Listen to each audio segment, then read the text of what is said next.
that managed to end the communist era and started the process which actually resulted in Ukraine becoming free and independent. And as you can see, the main topic of this international meeting, this international summit, has been the events in Ukraine. The meetings that I've had and the messages after those meetings give us serious grounds to think that Ukraine is really at the top of the international agenda. And the Polish Prime Minister and the Polish President and the US President. And the outcome of that meeting, as you had an opportunity to see, was a very strong statement, a very strong message by Mr. Obama. Це рішуче налаштування на економічну співпрацю з українською державою. Це підтримка. The full support of Ukraine's security that's been expressed by the United States. І напрямки співпраці в питанні. There's also very serious support ensuring that Ukraine can guarantee its security. З керівництвом країн Європейського I can inform you that today Америки обговорювали деталі. Ukraine, together with the leadership of European countries and the US and Canada, we discussed some details of our future cooperation, and I'll be able to present the details as a president in the near future after the inauguration.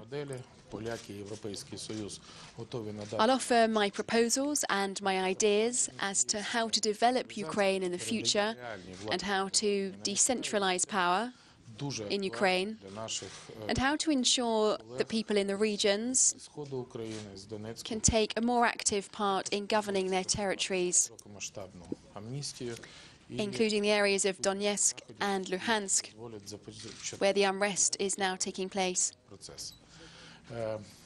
We're also considering an amnesty for those who took part in the riots and unrest. So there are complex measures we're considering taking so that Ukraine returns to normal life. And during my meetings with Obama and French President François Hollande, we also discussed my future participation in D-Day celebrations in Normandy.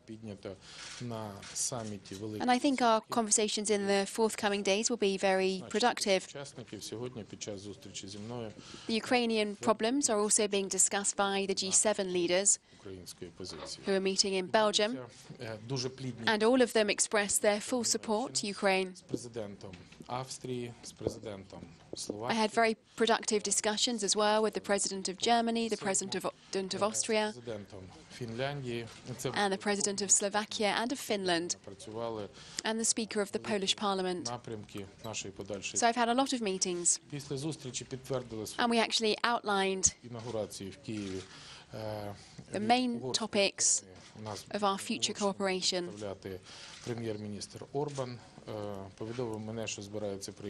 I also met with the Hungarian authorities. And the Prime Minister will come to Ukraine for the inauguration. We'll also have the President of Albania, and he will be in Kiev during the inauguration. So it's clear we've had a very fruitful conversation here, and it shows that Ukraine has a lot of friends and a lot of countries who are prepared to support Ukraine.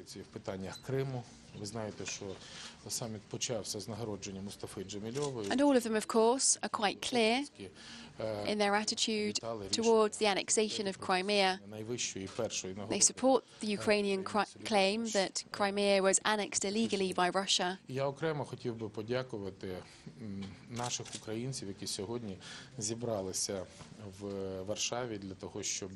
I also want to thank the Ukrainian citizens who are here in Warsaw, who specifically came here to greet the new Ukrainian president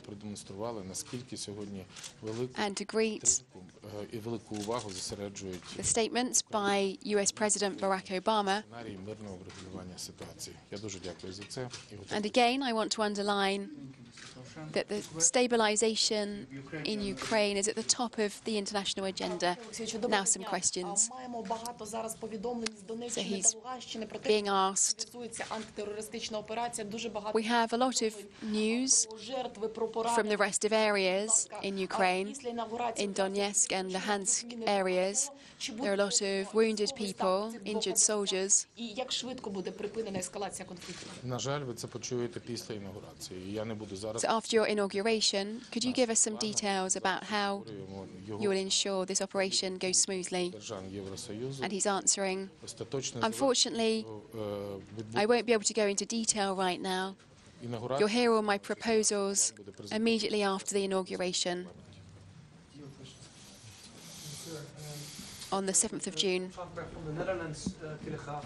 And they'll be outlined in my statement to Parliament. What kind of military assistance you think of getting maybe from NATO or from America? What kind of assistance could it be?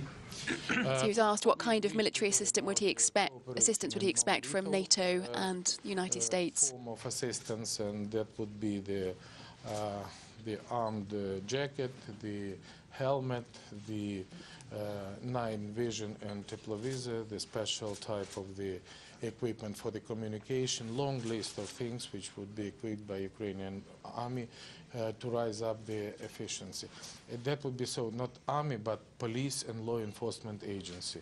So, and I think that this is first of all save lives of Ukrainian specialist of law enforcement agency and made the tactics and action of law enforcement agency of Ukraine much more effective. Could it, for example, also provoke Russia when the help comes from America? I cannot imagine how more can Russia be more provoked. Russia is already sending the soldiers of fortune. Russia is already sending we have lots of evidence about Russia participation. I cannot imagine what other things Russia can do if Ukraine not demonstrate their ability to defend their territory. This is our military forces. This is our law enforcement agency. And this is our responsibility for the people in Ukraine, civilians, who every single day under the danger to be killed from the bandits, from the terrorists. And this is our responsibility as a Ukrainian power to defend the people, to bring the peace on the territory. And we use every opportunity to defend our people. Thank you so much. No, we can have two more questions. Okay. Inter, Ukrainian media, after the European media. Please, Inter.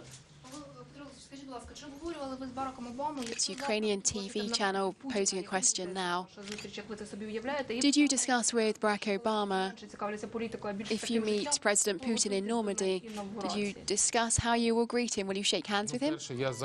He's replying, first of all, tomorrow I will not see Putin in Normandy. Tomorrow I will meet Chancellor Merkel in Berlin.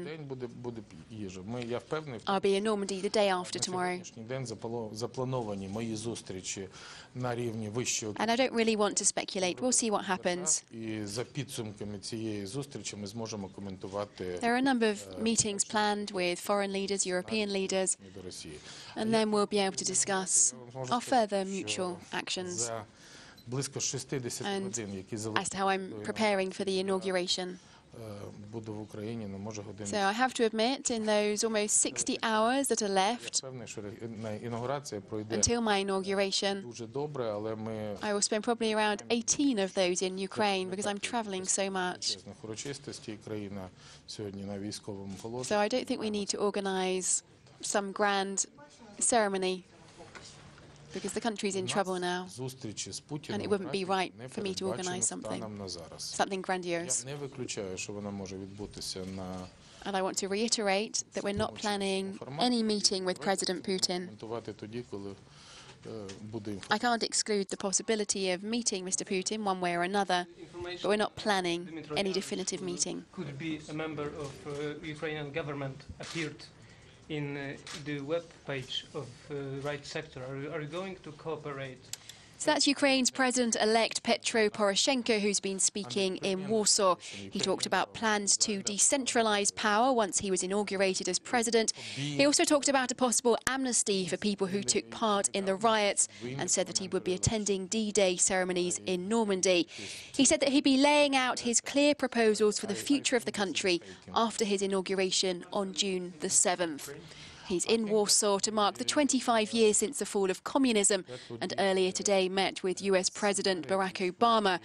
Obama went on to approve an additional $23 million in defense and security assistance to Ukraine. Immediately after, Obama also vowed to stand with Ukraine, which is not a member of NATO, in the face of what he called Russian aggression, including its annexation of Ukraine's Crimea region in March. In response to a question from a journalist as to whether President Putin would view this as provocation that the US was funding the Ukrainian forces, he said he couldn't imagine what more provocation Russia needed because of its acts of aggression. Now, to some more of today's news.